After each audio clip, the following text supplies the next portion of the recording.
Cloudcast Media.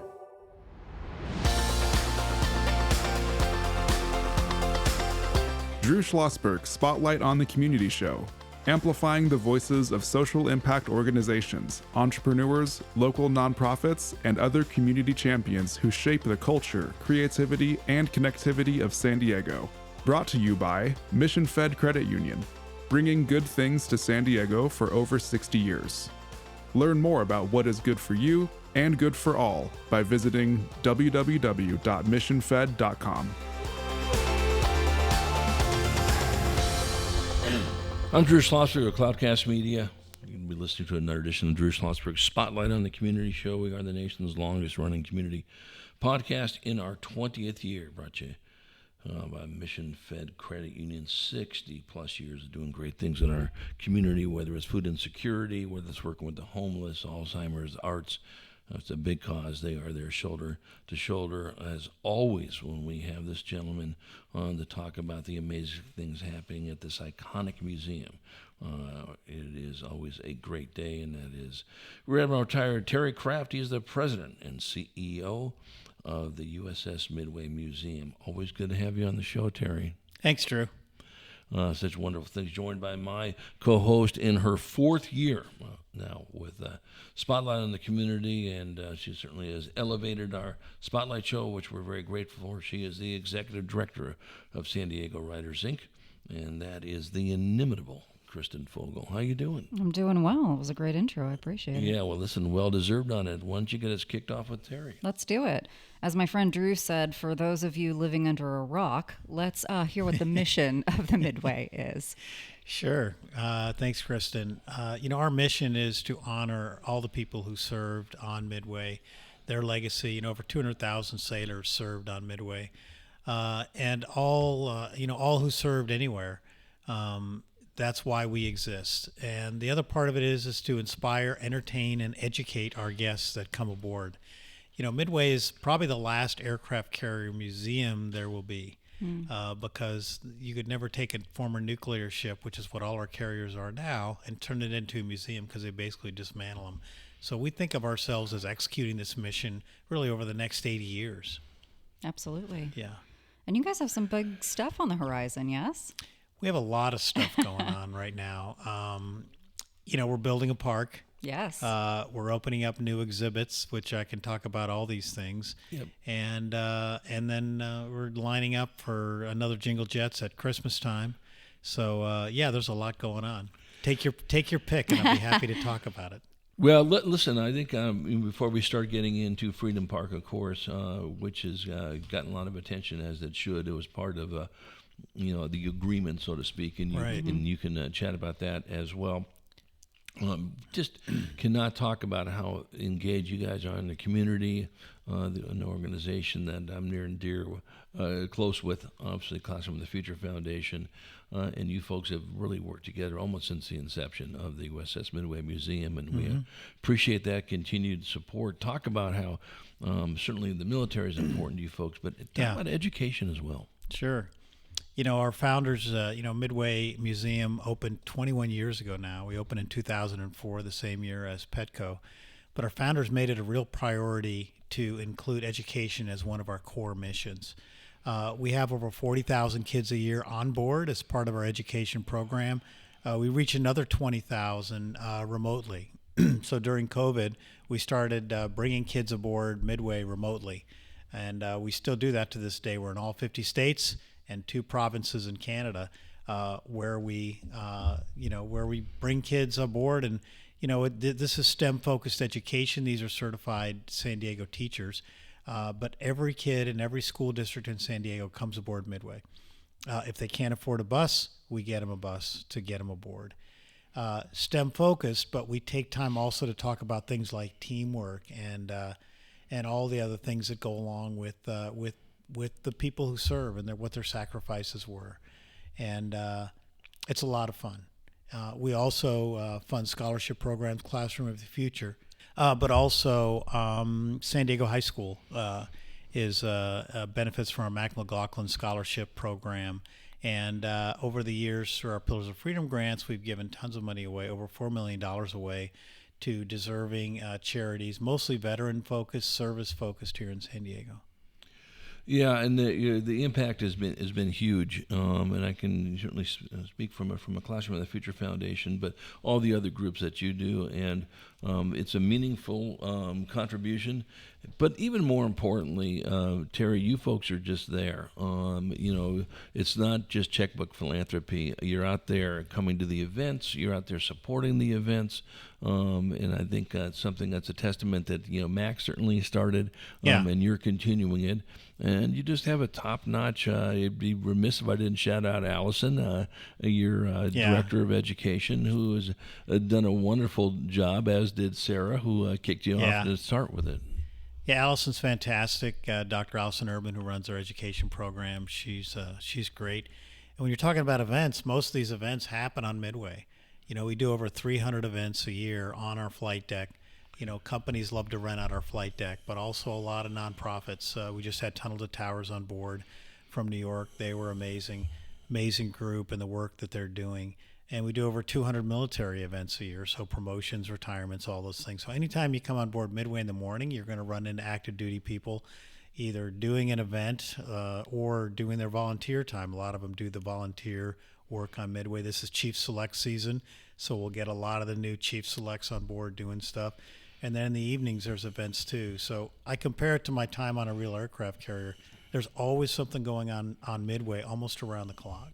Yeah, there's no question about it. Maybe you can talk a little bit about, and I'm not so sure if it's the bread and butter of what the organization, but your docents are absolutely off the rails. People always ask me, well, how can you guys be so successful? We're the number one ship museum in the world. We do 1 million visitors a year, and it's really two things. One is our great location on the Embarcadero, which our founders insisted on instead of being put in other places that other people had ideas on. Right.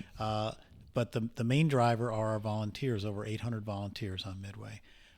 They love what they do. They're highly mobile, they're highly social, and they're dedicated to the mission on board Midway. So when you come on board with Midway, you're going to meet a lot of times, they're not all veterans, 80% are veterans, most are Navy, but you're going to meet someone who actually did that. And that's what makes the impression on our visitors. I read all our reviews, and someone from Minnesota will say, I met an actual veteran on board the Midway. We take it for granted here. There's 240,000 of us here in San Diego, but there's a lot of parts of the country where they don't get that exposure. Yeah, and you folks are so well ingrained in not just, again, with the veterans, you mentioned the education groups and, anything that is, so critical as one of our the causes and that aspect of it. And but I wanted to spend some talk about Midway U that was started back in the day. My good friend and colleague, I'm dating myself a little bit, Rudy Shappy, who's Rudy. doing exhibits now, right? Is that correct? He does a little bit of everything. Okay. He kind of flits around now.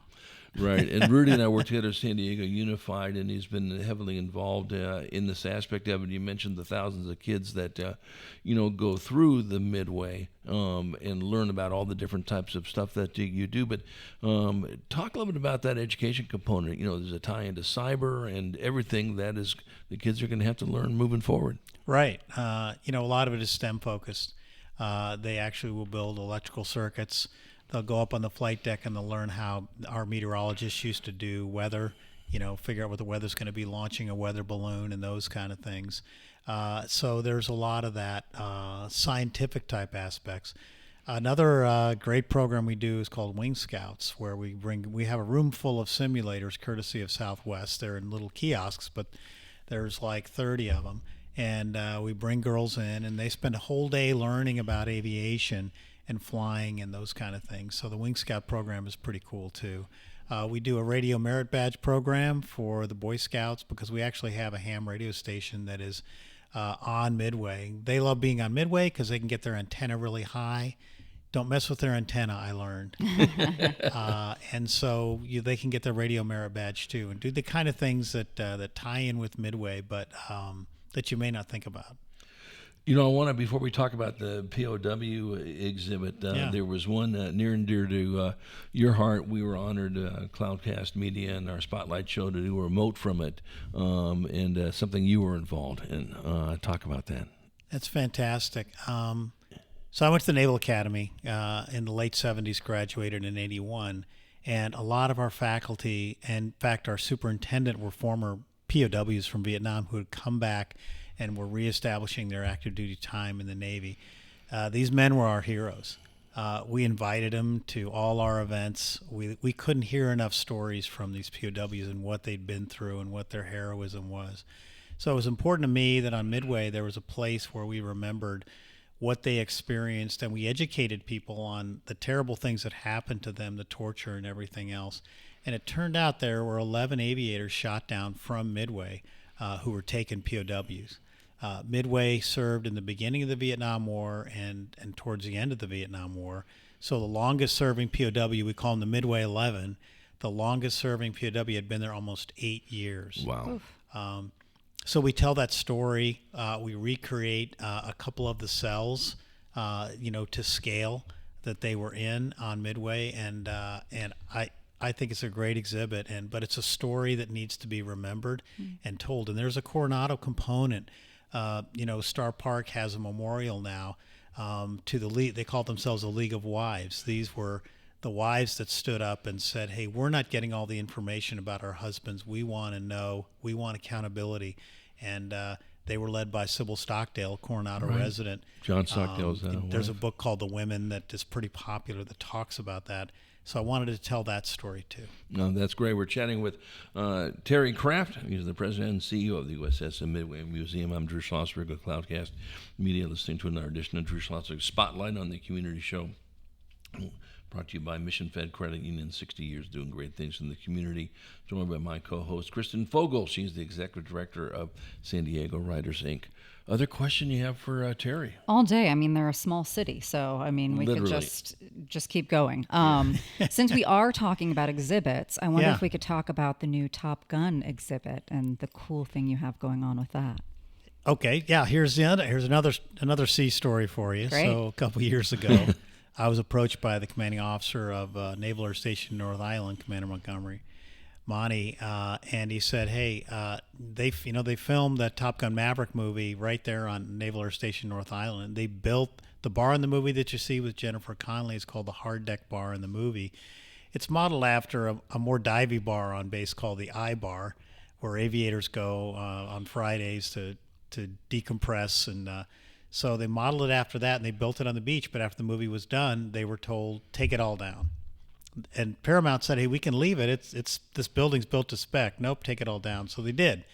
And all the building stuff and the physical bar and all those things were sitting in a hangar in North Island. And people were starting to ask him, like restaurants in Las Vegas and places, hey, we want all the stuff from the Top Gun bar. Can you give it to us? Yeah. And he said, I thought of Midway first, to his credit. And so I had to convince our department heads, or like, I don't know, this sounds hard, what are we going to put it, blah, blah, blah. So I said, okay, I'm going to take a survey for a year on if people would be interested in us recreating the Top Gun bar on Midway. Were there any no's? I mean, what an easy survey. It's funny, Christian, because the closer people were to your age, the more excited they were about it. That's fair. So it skewed younger. Yeah. And that's what I was looking for. So I came back to him after a year and said, hey, I think we're going to do this. And then we actually found a spot to do it. It's on one of the outside areas. We call it a sponson on Midway. It overlooks the kissing statue. Yeah. We went to Paramount, and they have carefully cataloged all the items from the movie that were in the bar, and they have it in a warehouse in North Hollywood. Their lawyers said okay. Navy lawyers said okay. So it'll be open to the public in early January next year. Nice. The Hard Deck Bar fully recreated on Midway. And we've added some authentic things too, some things from the Top Gun Foundation, some real plaques and those kind of things. A couple tables that were in the I Bar are now going to be in the Hard Deck Bar. And it's going to be very cool. I'm excited about that. And also, You said Hollywood. You said to me beforehand that we need a Jennifer Connelly hookup. So if she's out there, if anybody knows her, she needs to come on board the Midway. Would definitely love to have her come down and open it up and ring the bell. That'd be great. No, that'd be great. Yeah. Jerry, we come back from break. I want to talk about Freedom Park and a little bit about how that was part of the whole gig when the Midway came in. And I know you've got an announcement to make. I have a major announcement, so stay tuned. So exciting. Absolutely. We return with Rear Admiral Terry Kraft, President and CEO of the USS Midway Museum. I'm Drew Schlosberg of Cloudcast Media. Listen to another edition of Drew Schlosberg Spotlight on the Community Show, nation's longest-running community podcast. In our 20th year, we'll be right back after this very short break.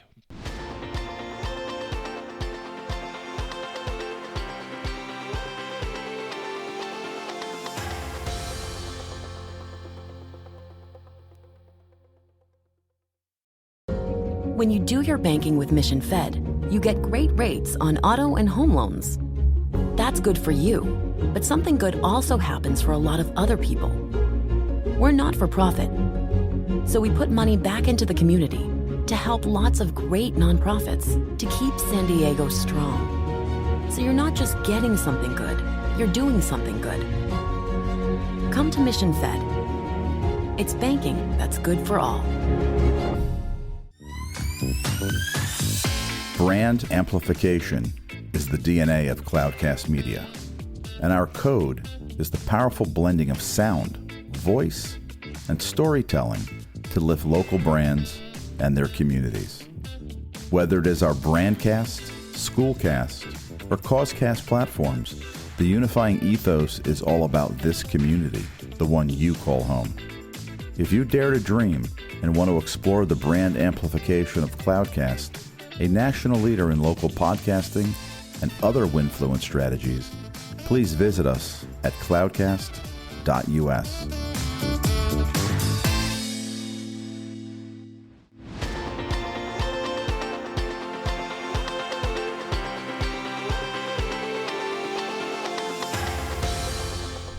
I'm Drew Schlosberg of Cloudcast Media. This is another edition of Drew Schlosberg Spotlight on the Community Show, brought to you by Mission Fed Credit Union. As always, it is a great day when we have our friends on from the USS Midway Museum. We have our retired Terry Kraft, the president and CEO, just chatting about the just absolutely plethora of cool things that are always going on the USS Midway Museum, joined by my co-host, Kristen Fogel, in her fourth year, co-hosting Spotlight in the Community Show with me, and so grateful for that.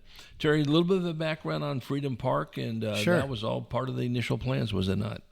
Sure was. So when we got our great parking spot on the Embarcadero, we had to make a promise to the Port of San Diego and California Coastal Commission that someday we would turn Navy Pier, that's where you park right now when you go to Midway, someday we would turn Navy Pier into a Veterans Park. So it's taken 20 years to do that, but 2 years ago we broke ground on Freedom Park at Navy Pier, and we are in the middle of building it right now, and of course we're doing a ton of fundraising to build the largest Veterans Park on the West Coast. Very cool. Yeah, and how big is it going to be? It's gonna the park itself is gonna wrap all the way around to the kissing statue, so that's almost 10 acres. But we're mostly focused right now on transforming the pier into a park, and that's about 5 acres right next to Midway. Right, and it's a pretty big number you have to raise, correct? Yeah, this is a public-private partnership with the Port of San Diego, if that's enough P's for you. Right. But basically, we build it. We share the costs with Port of San Diego, but 90% of the cost is being footed by the Midway and by our donors to complete Freedom Park. This will be about a $77 million park when it's done. It'll be a public park. It'll be accessible to everyone, and it's going to be amazing green space right in the middle of the Embarcadero in San Diego. So anytime you can turn concrete into a green area with grass and attractions and education is pretty cool. Right, exactly. So what's the big announcement? So as you know, we've been fundraising for Freedom Park, and we've got about $45 million of the park paid for, between $11 million from the port to redo the pilings on the pier. We got a $2 million grant from Congressman Peters to help, but the rest of the money has been raised by Midway, and the rest will have to be raised by Midway. So we've still got about $29 million to go. But we just received a very generous $10 million donation to Freedom Park. And the best part about this is the story and the connection of the donor. There's a woman named Lori McGrath, who you may have heard of. Her father was a big developer in San Diego, but her father also helped build Navy Pier, where the Midway is, and also 32nd Street Naval Station down in San Diego and Long Beach Naval Station. So when he was in the Navy during World War II, he couldn't deploy in a ship for some reason, but he was able to work in construction, and he helped build these piers.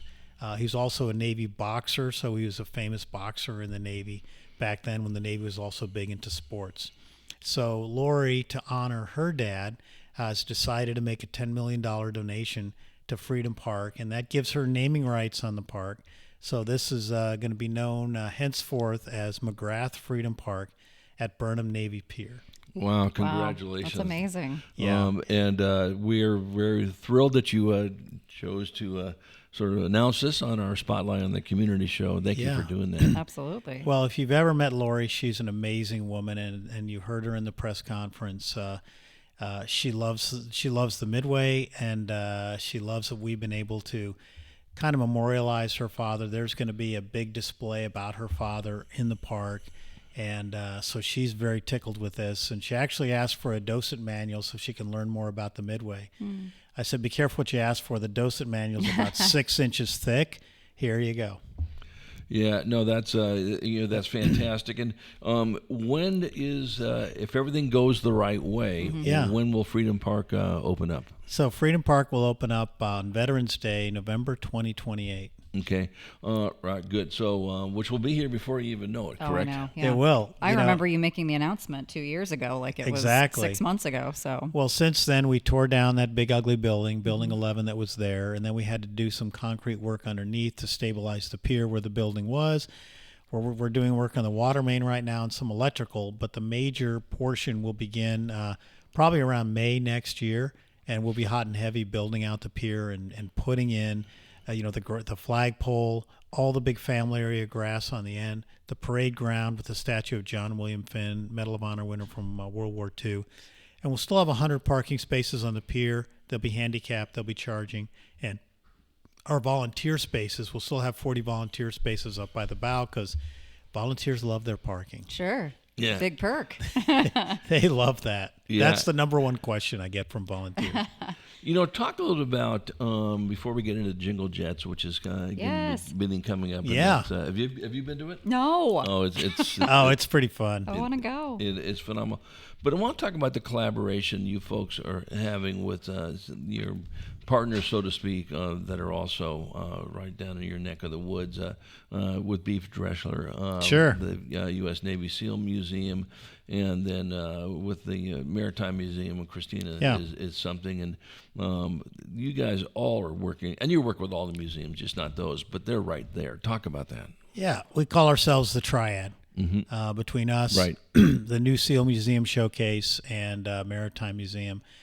Christina at Maritime and Beef are good friends of mine. Right. And we work together. We share tickets, some membership benefits, and we promote each other because we know we've got a great spot. And we want everyone to visit all the museums. They all offer a different aspect of either life at sea or service. Well, I mean, and of course, there's so many more things, and we know Navy SEAL Museum has got some plans coming up to do some pretty significant, expansion. Yeah. Obviously, with Freedom Park, and Christina's doing the same thing in her area. Yeah. It's going to be what you see today on August the 7th, 2026 will be very, very different shortly down the road. The Embarcadero is going to be very different, particularly in our area. It's going to be a destination. People are going to want to come down there. Mac McLaughlin, my predecessor, said, 20 years ago it was like a sailors only zone. And that has really, no disrespect to sailors. Yeah. But that has really changed, and that's going to continue to change. The construction, all the rad buildings, the office buildings, and built across the street from us is going to bring a lot of workers downtown, a lot more white-collar folks walking around. They've sold the retail. About 90% of the retail is sold across the street from us in that new rad complex. We're happy there's a board and brew. That's my speed. Me too. Yeah. I love board and brew. Yeah.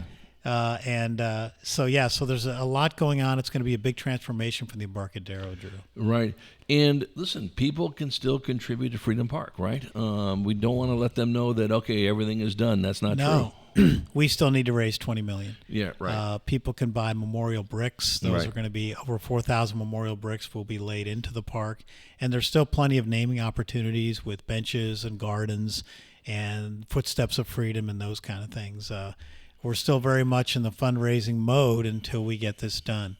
Right. And I think something that we all know is that there's no such thing as too small of a donation. Listen, you just want to get people to be engaged. You're not going to turn down the $10 million ones, of course, but just get engaged, everyone.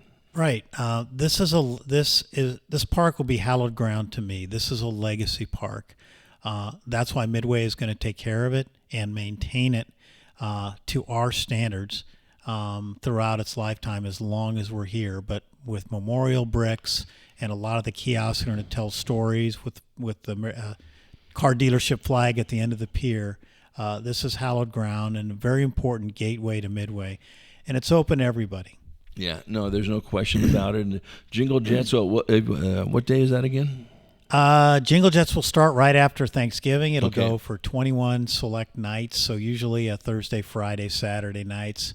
This will be the 4th year of Jingle Jets. This was another one of these ideas that we had that I went to the department heads that I got to think about it. When we plug in that big green plug for the lights, is the ship just going to go 81-year-old ship? But we decided to do it. And 3 years ago, we needed 13,000 people to break even. We got over 20,000 on that first Jingle Jets. Now we're up into the 30,000s that come. And it's just a great time. I wanted a way to get families back down on the Embarcadero. And if you know San Diego Tourism Authority, Dan Cooperschmidt, they're doing a big push to make the Embarcadero a real destination at Christmas time. And this year, I think, is going to be very cool during the holidays. You're going to see a lot of the hotels and everybody else kind of roll things out. And really, we got them going with Jingle Jets. That sounds great. Well, Admiral, it's always great seeing you. There's always wonderful things going on the Midway, and wishing you nothing but phenomenal success. Congratulations on the $10 million gift. Thank you. From McGrath, and who has been an iconic person in our region. I know her well just because of junior achievement and what she has done. I've been honored to sit on that board as well. Yeah. What's the website? If people want to volunteer, if they want to visit, they want to do whatever, how do they get a hold of you? Well, of course, thanks for your time on your show. It's always great to come see you guys down here. Appreciate it. Midway.org. And you can do everything from volunteering to donating to Freedom Park, or just hearing about the great events. When Jingle Jets comes out, over 1 million lights, you sign up for different time frames to come visit Midway. And if you miss your time frame, it's okay. You can just show up. But the sign-ups will be up for that, and off and running. Yeah, no, as anyone who's been on that Midway knows that it's a special experience in many different ways.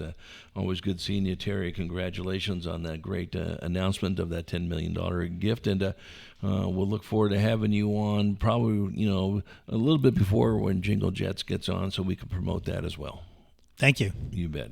Rear Admiral Terry Kraft.